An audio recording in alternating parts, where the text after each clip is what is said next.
Assalamualaikum warahmatullahi wabarakatuh. Para pecinta horor Nusantara, kembali lagi bersama Suci Rahman Channel. Jangan lupa tekan tombol subscribe, like juga serta share. Dan kali ini saya membawakan sebuah cerita yang berjudul Santet Rambut Kafan. Dan tak perlu menunggu lama, langsung saja kita mulai ceritanya.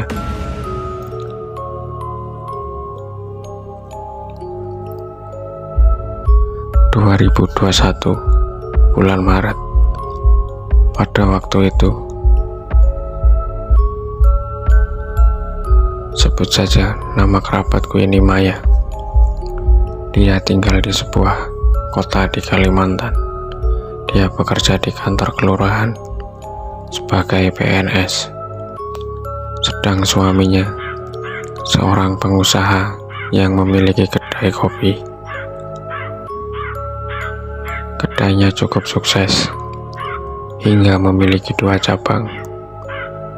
Walau baru berdiri sekitar 3 tahunan, ya memang mereka termasuk kalangan menengah secara ekonomi. Maya dan suaminya, sebut saja Andi, mereka memiliki 2 anak yang masih kecil. Faiz berusia 12 tahun dan Adam berusia 1 tahun. Selain di rumah mereka tinggal sekeluarga, mereka juga mempekerjakan 2 orang ART. Satu khusus membersihkan rumah dan satunya lagi khusus mengasuh anak. Sebut saja yang membersihkan rumah itu Acil. Sebutan bibi di Kalimantan. Sanah dan Jumi usianya masih tergolong muda, sekitar 29 tahun. Sedang Sanah itu sudah berusia 50 tahunan. Sedikit gambaran rumahnya. Berada di perumahan pusat kota. Terdiri dari 3 kamar dan 1 kamar ART, ruang tamu, ruang keluarga, ruang makan, dan dapur menyatu. Di halaman belakang ada taman kecil dan laundry room.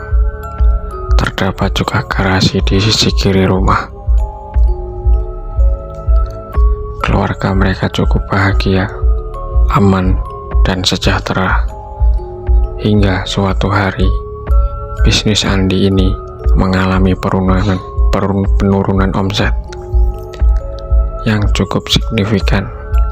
Sampai-sampai dengan sangat terpaksa, salah satu cabang ditutup sementara karena pemasukan tidak mampu mengeluarkan uang operasional harian.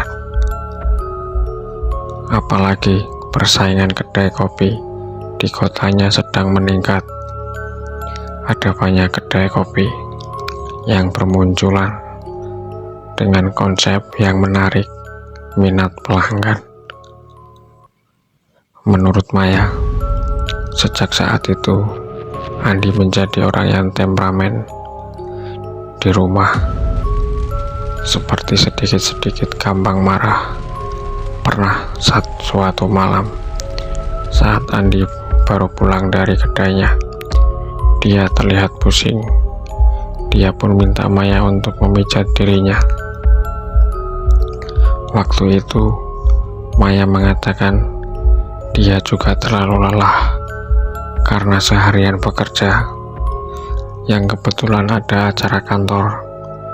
Dia pun menolak permintaan suaminya untuk meminta pengertian. Tapi Andi jadi marah besar, bahkan sampai melampiaskan amarahnya, memukul lemari mereka hingga patah. Maya bingung kenapa suaminya bisa begini. Padahal sebelumnya dia adalah orang yang sangat lembut. Namun pada saat itu Maya hanya berpikiran, mungkin karena efek usaha yang sedang turun, tidak ada berpikiran ke arah mistis. Apalagi mereka tinggal di kota dan sudah sangat modern, jadi dia nggak terlalu percaya begituan. Sampailah salah satu seorang keluarga jauhnya dari provinsi sebelah sedang silaturahmi ke rumah Maya. Sebut saja keluarga Pak Pono. Dia datang dengan istrinya berdua, membawa banyak oleh-oleh dari daerah mereka. Maya yang baru selesai menyusui Adam, dia keluar kamar dan mengobrol dengan Pak Pono dan istrinya. Maaf ya Pak, Cil, saya baru selesai menyusui Adam. Oh, nggak apa-apa, ini ada Faris yang menemenin dari tadi. Bu Pono menjawab. Faris di sampingnya sedang bermain. Oh iya, saya boleh menumpang sholat zuhur? Pak Pono meminta izin. Maya mengiyakan. Jumi, tolong antar paman saya ke belakang dan arahkan ke ruang sholat, perintah Maya. Jumi datang dengan cepat dan mempersilahkan Pak Pono ke belakang. Dimakan, Cil. Oh, Maya mempersilahkan Bu Pono memakan kue-kue di atas meja ruang tamu. Mereka pun mengobrol banyak, mengenang masa lalu. Rupanya Maya dulu sempat diasuh oleh keluarga Pak Pono cukup lama sewaktu kecil. Karena orang tuanya sibuk bekerja, jadi Maya dititipkan. Oh iya, Mai.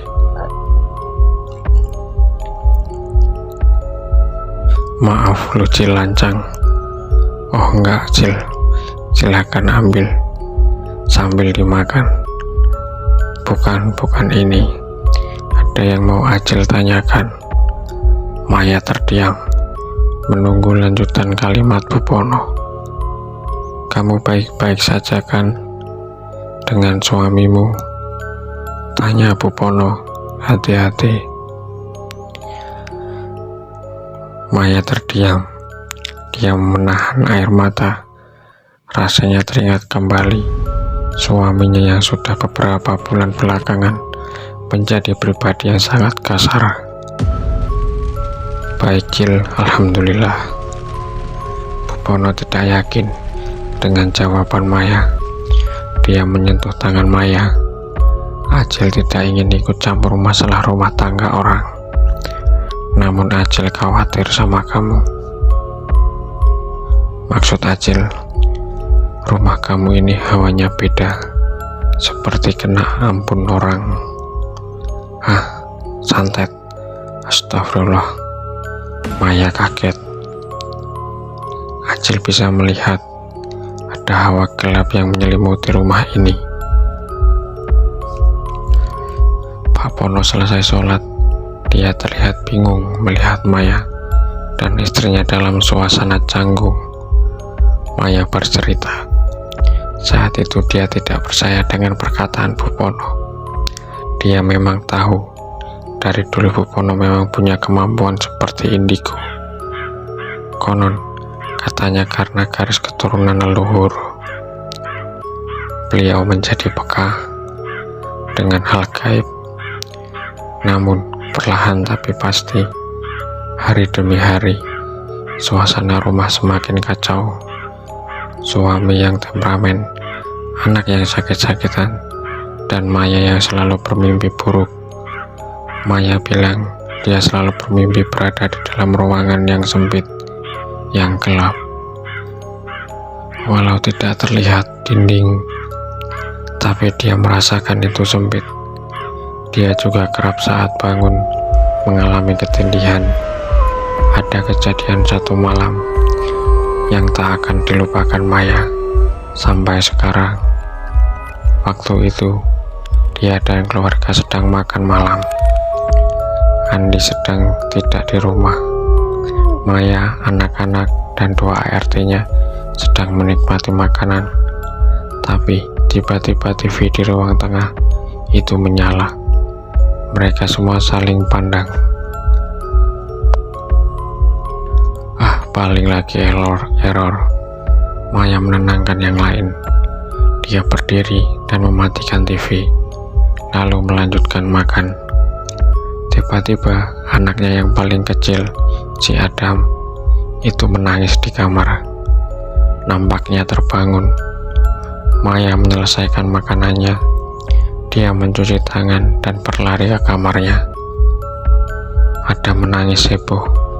Maya berusaha menenangkan dengan menyusui, tapi Adam tidak mau. Sayang, lapar ya? Mau makan? Adam masih menangis kencang. Jumi, tolong ambilin makanan Adam di kulkas, di dalam box. Nggih Bu, sahut Jumi dari dapur. Tidak lama kemudian, Jumi datang membawa makanan Adam. Maya bersiap untuk menyuapi Adam, tapi dia tiba-tiba dari depan suara pagar nampak digoyang-goyangkan, seperti ada orang yang mau menerobos masuk.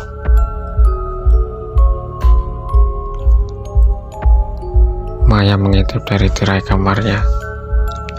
Halaman sepi, di pagar pun tak terlihat satu orang pun. Dia kembali mencoba menyuapi Adam yang lagi menangis. Tepat saat itu pula, kali ini suara ketokan pintu di depan terdengar kencang. Siapa sih? Main-main aja. Maya menggerutu kesal. Jumi mengasuh Adam di bangkunya. Tok, tok, tok. Mah, ada orang. Faris masuk dari balik pintu kamar. Oh iya, sebentar sayang. Acil sana, coba suruh bukain. Acilnya lagi di WC, sakit perut katanya, jawab Faris. Maya pun berdiri. Dia menuju ke pintu depan. Suara ketokannya semakin nyaring dan brutal. Maya merasa terganggu dengan ketokan tersebut. Maya menyentuh gagang pintu. Dia mengatur wajahnya untuk tersenyum. Pintu dibuka. Maya pingsan. Maya bilang saat itu dia tidak ingat apapun lagi. Ingatannya berhenti saat membuka pintu. Menurutnya, Maya ditemukan pingsan oleh Acil sana. Satu rumah heboh, hingga akhirnya Maya pun sadar. Sekitar setengah jam kemudian, Andi saat itu, dia baru pulang. Nah, sejak malam itulah, rumah Maya mulai diteror oleh makhluk-makhluk gaib. Menurut Maya, setiap jam 12 malam, suasana rumah menjadi panas, padahal kamarnya ber-AC. Lalu sering terdengar suara langkah kaki di tengah malam. Saat dicek, nggak ada siapapun. Maya juga mengaku sering mendengar suara yang memanggil namanya. Paling sering menyerupai suara anaknya. Saat didatangi, anaknya mengaku tidak ada memanggil. Maya juga mengaku tidak bernafsu makan. Tubuhnya semakin kurus. Hari demi hari, dia merasakan kacau. Belum lagi cekcoknya bersama sang suami. Maya mengaku mereka berdua bahkan pernah saling pukul satu sama lain. Puncaknya, suaminya bahkan hampir saja mengayunkan pedang ke Maya. Dia bilang, saat itu saat terendah dalam hidupnya. Suaminya juga diam-diam ternyata berhutang. Dia tutup lubang gali lubang. Beberapa kali orang datang ke rumah nagih hutang. Itu membuatnya sangat tidak nyaman. Namun di sisi lain, juga dia tidak bisa melakukan apa-apa. Untuk beberapa lama, Gaji Maya lah yang menopang pengeluaran rumah tangga. Kedai kopi dari suaminya juga tutup beberapa kali, namun kemudian buka, yang suaminya sendiri melayani. Dia tidak sanggup lagi gaji karyawan. Berbulan-bulan, suasana rumah menjadi panas, keras, dan mengerikan. Maya mengaku merasa mulai gila menjalani hari-harinya. Dia bekerja pun tidak fokus, hingga akhirnya dia bertemu dengan seorang teman yang memiliki usaha tanaman. Dia menawarkan untuk membuatkan tanaman di halaman rumah Maya. Entah mengapa, Maya bilang dia mengiyakan waktu itu. Padahal taman rumahnya sudah cukup bagus. Dia merasa perlu suasana baru saja. Niatnya hanya sebatas itu. Beberapa hari kemudian, temannya yang bernama Ami datang dengan membawa satu orang tukang. Mereka rencananya akan menanam beberapa tanaman. Pagi itu cukup cerah. Andi di rumah sedang memainkan HP-nya. Maya keluar memasang hijabnya. "Siapa?" tanya Andi. "Ami. Aku mau memperbarui taman depan." "Loh, kok enggak bilang-bilang dulu? Kamunya aja yang jarang di rumah. Kamu tahu, aku enggak ada uang buat hobi kamu itu. Aku punya uangku sendiri. Belaka banget mentang-mentang berduit." "Kamu kenapa sih, Mas? Tiap kali ngobrol pasti mancing emosiku terus. Kamu tuh hormat kamu ke suami tuh udah hilang." "Kapan aku tidak hormat, Mas? Mas yang harusnya introspeksi diri. Kenapa sampai kayak gini? Sudahlah, sana." Gak tahan aku melihat wajahmu yang nyolot itu. Aku yang gak tahan. Emosi Maya meledak. Dia tersedak dan batuk. Saat dia batuk, dia segera mengambil tisu di atas meja, dan dia melihat ada sedikit bercak darah di sana. Tok tok tok. Ami mengetuk pintu. Terbuka. "Sorry Mai, ganggu. Kamu harus lihat ini deh." Maya menyimpan tisunya di saku celana. Dia bergegas mendatangi Ami ke depan. Ami memegang sesuatu di tangannya. Sebuah kain putih kotor, lusuh. Itu adalah media santet yang selama ini tertanam di dekat pagar rumah Maya. Singkat cerita, Maya dan suaminya tersadar ada yang tidak beres selama ini di rumah mereka. Buhul santet itu mereka bawa ke Pak Ustadz. Mereka kemudian batamba atau berobat. "Ini rambut kalian, ini santet kalian harus dibersihkan." Pak Haji tahu siapa pelakunya. Saya tidak boleh menyebut, takut fitnah. Hanya bisa memberikan ciri-ciri. Dia orang dekat kalian juga. Rambut ini diambil saat kalian lengah. Kamu kan selalu berhijab, yang kata Andi. "Ya kalau gitu kemungkinan mengambil di rumah." Wallahualam. Pak Haji membaca doa dengan memegang air mineral di hadapannya. Dia cukup lama membacakan doa. Diminum sehari sekali, dimandikan sehari sekali.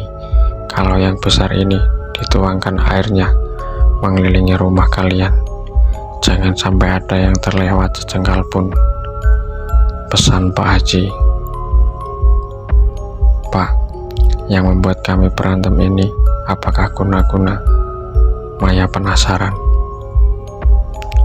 Logikanya runtuh semenjak dia menghadapi banyak teror di rumah. Tidak, tapi itu efek santet. Karena ada jin yang menempel ke kalian. Kalian cenderung emosi. Mereka mengadu emosi kalian berdua. Jangan lepas 5 waktu, zikir, pagi, petang, dan mengaji.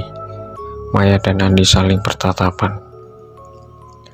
Menurut Maya, proses akhirnya mereka terlepas dari teror itu cukup lama. Butuh waktu berbulan-bulan juga. Tidak semudah itu santet hilang, atau mungkin sudah melekat juga. Mereka menjadi orang yang emosian, tapi keduanya selalu berusaha untuk mengendalikan diri dan perkuat ibadah. Mereka sangat penasaran siapa yang menyantet mereka menggunakan rambut yang dibungkus kain kafan itu. Firasat Maya ke Jumi, karena pelaku pasti orang yang pernah ke rumah. Namun dia tidak mau menjadi fitnah. Tapi Maya sangat berhati-hati dan menyelidiki Jumi hingga Allah mau memberikan jalan untuk mengeluarkan Jumi dari rumah.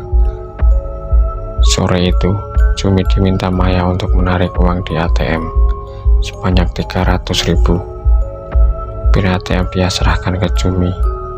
Maya saat itu tidak enak badan saat keluar. Saat Jumi pergi, Maya yang sedang rebahan di depan notif email pemberitahuan uang keluar senilai 1 juta rupiah. Maya sempat kaget. Kenapa Jumi tidak mematuhinya atau lupa? Saat Jumi pulang, Maya sengaja tidak bertanya. Jumi menyerahkan uangnya. Ternyata yang diserahkan hanya 300.000 rupiah. Maya kaget dong.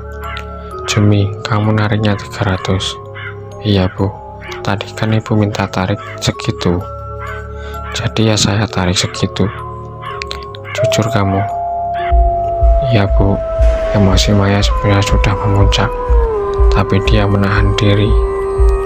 Permisi bu, saya mau mandikan Adam.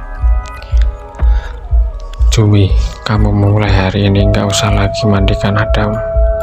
Jumi bingung, tidak mengerti ucapan Maya. Kamu sudah mengkhianati saya. Kamu menarik duit 1 juta kan? Enggak bu, 300 saja. Sumpah bu. Enggak usah sumpah-sumpah kamu. Saya tahu di HP saya ada laporannya. Jumi terdiam. Dia membeku, lalu menangis meminta maaf. Dia beralasan butuh uang untuk orang tuanya di kampung. Namun kepercayaan sudah dirusak, dan memang Maya merasa terlalu curiga juga dengan Jumi. Uang 700.000 itu untuk kamu saja. Walau baru seminggu yang lalu kamu gajian, anggap itu untuk seminggu kamu bekerja. Jumi pun pulang. Dia berhenti bekerja di rumah Maya. Ajil Sanah yang sudah ikut dengannya 10 tahun lebih mengatakan memang Jumi mencurigakan, tapi dia juga tidak mau ikut campur. Dia bersaksi Jumi pernah beberapa kali bertemu dengan teman Pak Andi diam-diam di area komplek. Sayangnya Ajil Sanah lupa siapa namanya. Katanya hanya pernah sekali bertemu, namun dia ingat itu teman Andi. Maya curiga bisa jadi itu yang menyantet mereka, tapi juga Maya berusaha mengendalikan diri agar merelakan apa yang terjadi kepadanya. Biarlah sudah. Hampir setahun rumah tangganya kacau, dari bangkrut, hutang, hingga KDRT. Semuanya sudah jauh membaik hingga sekarang. Walau Maya masih penasaran dengan santet rambut kafan itu, dia memilih untuk move on. Hubungannya dengan Andi juga mulai membaik. Keduanya tidak pernah lagi bertengkar hebat, hanya cekcok kecil, biasa Pak Sutri. Prosesnya terlepas dari santet itu sangat sulit. Bahkan dia beberapa kali disarankan datang ke dukun juga agar prosesnya lebih cepat. Namun Maya dan Andi memilih cara lebih lama saja daripada harus ke dukun.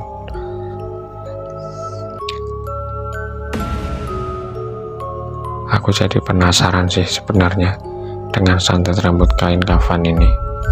Sebenarnya santet di Kalimantan itu banyak jenisnya. Paling bahaya sih setahuku Parang Maya. Korban yang kena mendapatkan serangan santet ini akan merasakan separuh badannya lumpuh dan mati rasa. Selain itu, tubuh akan membiru hingga muncul bekas luka yang tidak jelas asal-usulnya. Definisi membunuh tanpa menyentuh. Setahu kalau santet di Kalimantan itu macam-macam, tergantung mediumnya. Juga sih syaratnya apa saja. Ada yang butuh media berupa rambut, kuku.